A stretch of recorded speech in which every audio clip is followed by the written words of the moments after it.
Boa noite, começando o Conexão Porto Indústria desta segunda-feira.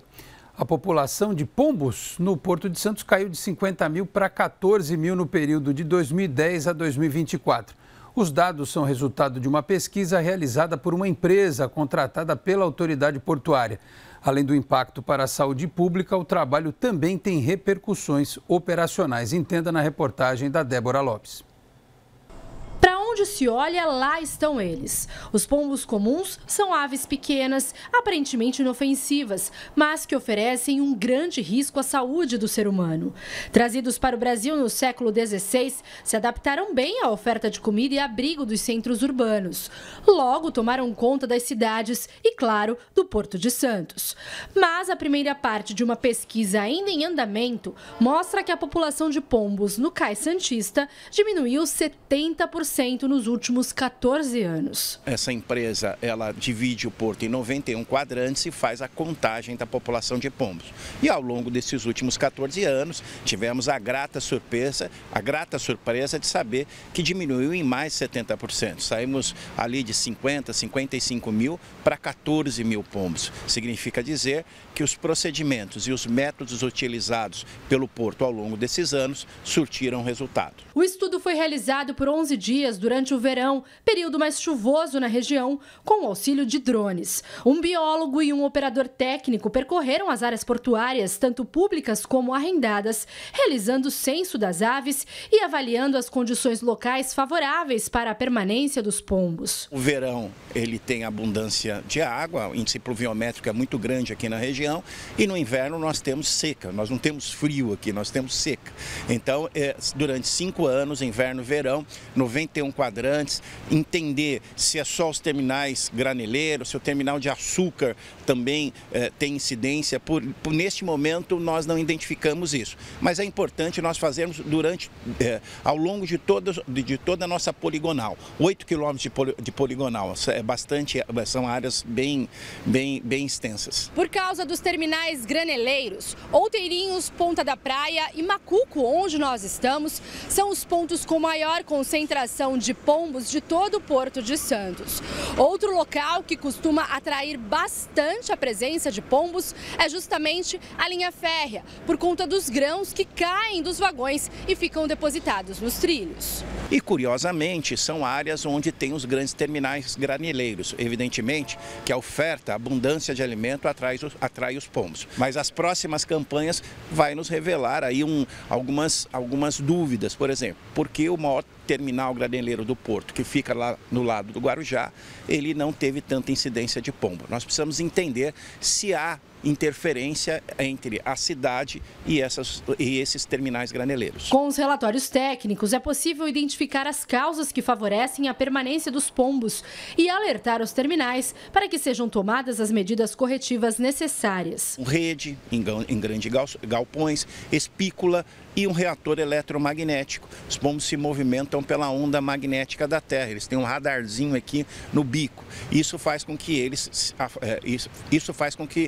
possamos afugentá-los. Então, essas medidas, sobretudo, e aí eu coloco aqui a mais importante, que é a gestão de resíduos, não fazer com que tenha oferta de alimento, talvez tenha sido a mais importante medida ao longo desses anos todos. Os pombos urbanos são hospedeiros de diversos patógenos. O contato com as fezes podem ocasionar uma série de doenças. E essas fezes podem contribuir com a transmissão de doenças perigosas, como a criptococose, a salmonelose, a psitacose, que oferece riscos para a saúde tanto de outros animais domésticos quanto também para seres humanos. Além desses riscos para a saúde, também podem ocorrer danos estruturais para as cidades. As fezes dos pombos podem corroer metais, concretos e até pedras, além de entupimento de calhas e, claro, alteração ali na estética da cidade. Além dos riscos aos trabalhadores portuários, as fezes dos pombos podem entupir calhas, danificar instalações e ainda contaminar mercadorias movimentadas no porto. O pombo, ele é um vetor de doença, mas o porto não trabalha só com pombo. Nós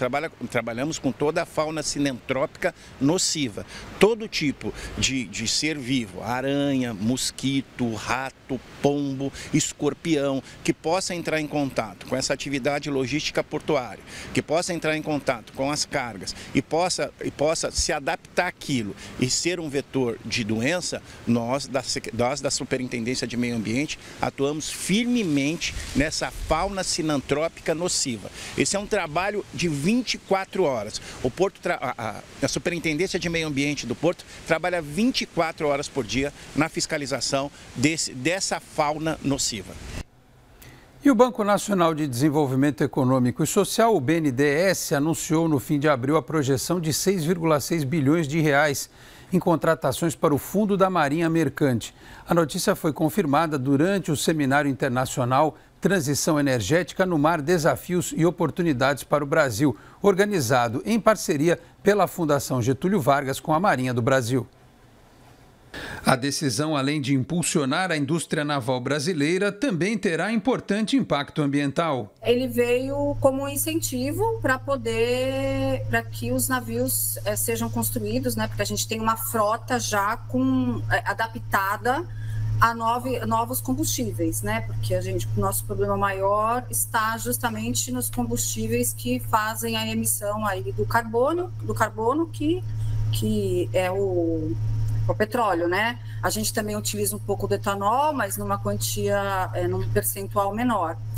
Então, na verdade, além de fazer esse incentivo aí para a indústria naval brasileira, a gente tem essa questão da transição energética. Então, segundo o anúncio do Mercadante, agora em julho ele já vai abrir os editais para que venham novos projetos, né, as pesquisas, inclusive as pesquisas os projetos que já forem apresentados com essa questão já dessa adaptação das frotas, né, das embarcações para esses novos combustíveis, inclusive vai ter, além da questão do financiamento em si, né, do investimento né, de conseguir esse investimento, vai ter inclusive uma redução no percentual aí de juros de até 30%.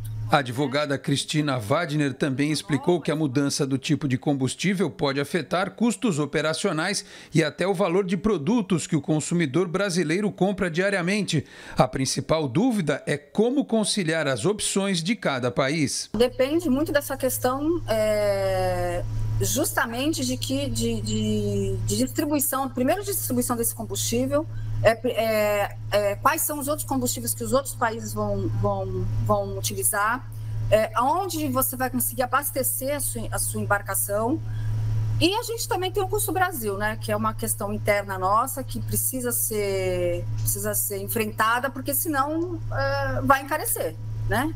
E aí, se encarecer, a gente volta de novo, embora a gente vai ter uma energia, né, um país mais limpo em questão de combustível e de energia, a gente vai continuar com o nosso custo Brasil altíssimo, porque, por exemplo, para você tripular uma embarcação brasileira, uma embarcação no Brasil, a tripulação tem que ser 100% brasileira e tem que ser formada pela Marinha do Brasil, que não consegue formar, que não tem mão de obra e não consegue formar. Então, a gente tem uma escassez de tripulante brasileiro enorme, né? A gente tem uma carência por conta disso.